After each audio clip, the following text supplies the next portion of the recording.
बिस्मिल्लाहिर्रहमानिर्रहीम। मैं हूं मलिक मोहम्मद अली। प्रोग्राम बात से बात मलिक मोहम्मद अली के साथ।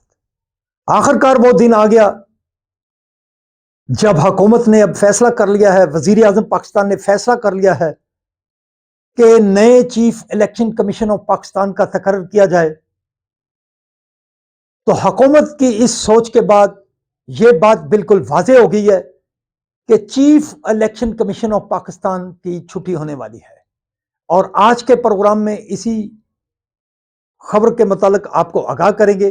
और प्यारे दोस्तों, जिन दोस्तों ने अभी तक हमारे चैनल को सब्सक्राइब नहीं किया, बराए मेहरबानी वो हमारे चैनल को सब्सक्राइब भी करें, लाइक भी करें और शेयर भी करें। Chief election commission of Pakistan, जिसकी मुद्दत 26 जनवरी 2025 को खत्म हो चुकी है, लेकिन वो स्टिल अपनी सीट पर मौजूद हैं। उनके साथ साथ दो मेंबरान इलेक्शन कमीशन ऑफ पाकिस्तान भी हैं। उनकी मुद्दत मुलाजमत भी खत्म हो चुकी है, लेकिन वो भी अपनी सीटों पर काम कर रहे हैं। Chief election commission of Pakistan के मुतालिक तहरीक इंसाफ ने बड़ा सारा इल्जामात का पडारा बक्स खोले रखा। बल्कि chief election commission of Pakistan को बानी तहरीक इंसाफ ने उस वक्त अपॉइंट किया था जब वो खुद वजीर आजम पाकिस्तान थे।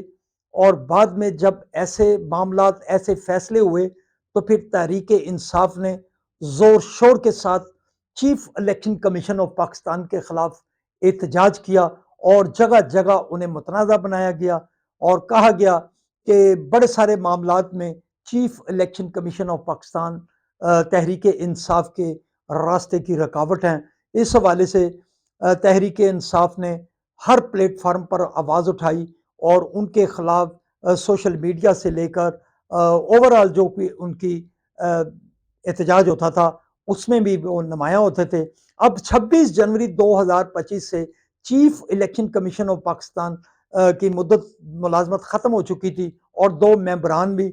लेकिन चूंकि हालात ही कुछ ऐसे थे, ना अपोजिशन हुकूमत के साथ बैठती है, ना हुकूमत अपोजिशन के साथ बैठती है, क्योंकि पाकिस्तान के कानून के मुताबिक नए chief election commission of Pakistan का तकर्रर सिर्फ उसी वक्त मुमकिन हो सकता है जब कायदे ऐवान और कायदे हिज़्ब इख्तिलाफ आपस में मुलाकात करते हैं, तीन तीन नाम देते हैं, फिर उन नामों पर इत्तफाक राय ना हो तो फिर वो स्पीकर कौमी असम्बली के पास चले जाते हैं और फिर इसी तरह अगला तरीकाकार शुरू हो जाता है जो कि आईने पाकिस्तान में लिखा हुआ है। तो अब चूंकि वजीर आजम पाकिस्तान मियाँ मोहम्मद शहबाज शरीफ ने अपोजिशन लीडर गौहर अयूब को बाकायदा तौर पर ख़त लिख दिया है और इस खत की रोशनी में उनको दावत दी गई है कि वो वजीर आजम पाकिस्तान से मुलाकात करें। वजीर आजम पाकिस्तान उनसे मुलाकात करना चाहते हैं और इस मुलाकात में chief election commission of Pakistan के तकर्रर के हवाले से, उनके नामों पर गौर के हवाले से बात होगी। और उसके साथ साथ जो दो मेंबरान हैं जिनकी मुद्दत मुलाजमत ख़त्म हो चुकी थी, उनके तकर्रर के हवाले से भी बामी मुशावरत करनी है। तो अब लग रहा है कि हुकूमत के इस वाज़ेह फैसले से ये बात क्लियर होती चली जा रही है कि हुकूमत ने chief election commission of Pakistan की छुट्टी का फैसला कर लिया है। अब जो कोर्ट है वो अपोजिशन लीडर गौर अयूब के पास चली गई है और उमर अयूब के पास चली गई है। अब उमर अयूब अपनी पार्टी से मुशावरत के बाद वजीर आजम पाकिस्तान की तरफ से लिखे गए खत का जवाब देंगे।